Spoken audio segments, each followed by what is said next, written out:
New year, new home. As mortgage rates drop, is now the time to buy. Good evening and thank you for joining us. I'm Carlo Cicchetto. And I'm Jesse Pagan. Marcella is off tonight. It's a question a lot of people have been asking as rates continue to fall for the 9th week in a row. CBS 8's Shannon Handy is live in Claremont tonight with what experts expect to see this year and their advice to potential buyers. Shannon? Jesse and Carlo, right now, on average, mortgage rates are around 6.5%. Now, last month, they were closer to 7%. The experts I spoke with expect they will drop even lower this year, but that doesn't mean you should wait to buy.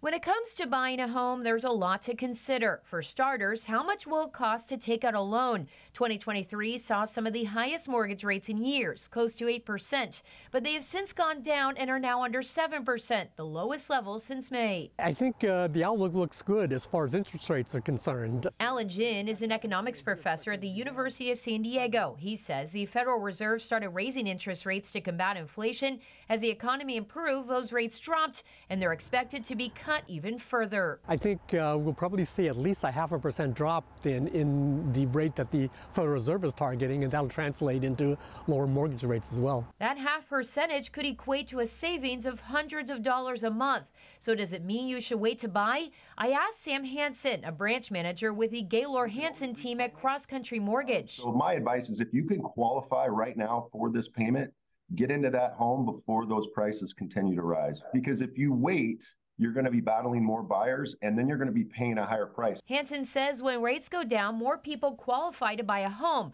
And since supply is still incredibly low, that extra competition will drive home prices up. When our buyers are making an offer on a home, there's sometimes 3, 5, 10, 15 other offers.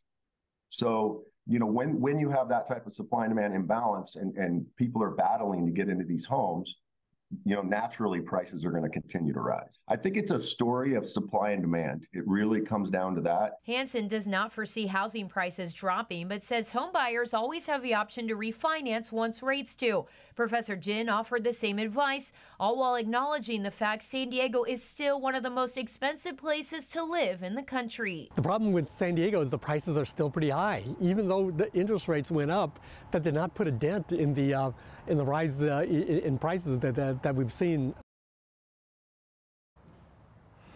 So how low will rates go? Well, no one can say for sure, but experts believe we could see mortgage rates around 6%, possibly a bit lower sometime in 2024. Jesse? All right, Shannon Handy live for us tonight. Shannon, thank you. Meantime, sheriff's investigators say a phony threat forced a synagogue in Cardiff to be evacuated today.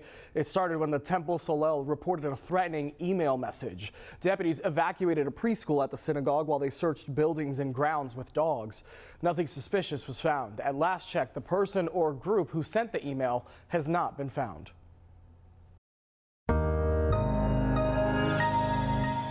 The new year got off to a sunny start, but that is about to change. Chief Meteorologist Carlene Chavis here early with a first look at your forecast. Carlene? I like the way you said, because that's right. Is that how you feel? Shady about the weather? Starting off the year strong.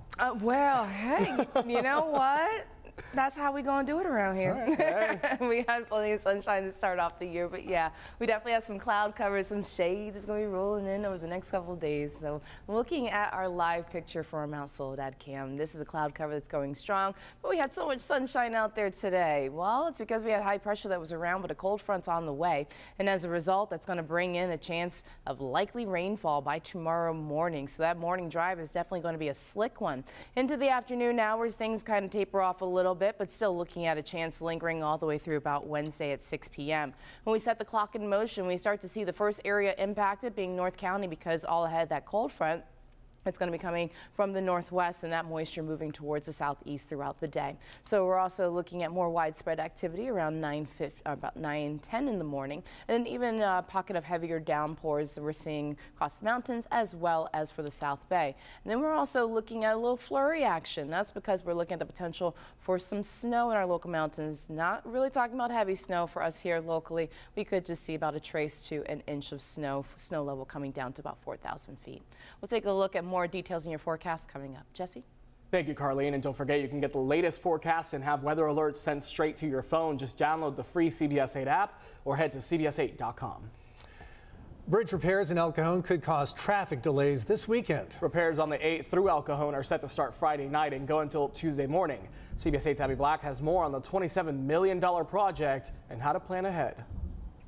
Over my shoulder, you can see where Caltrans is already starting to prepare for that road work starting Friday night. This will impact westbound traffic on Interstate 8 over El Cajon Boulevard. Now let's take a look at the map that Caltrans provided to get a better perspective on how traffic will be impacted.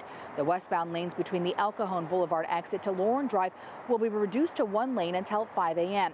During the day, 3 lanes are scheduled to be open.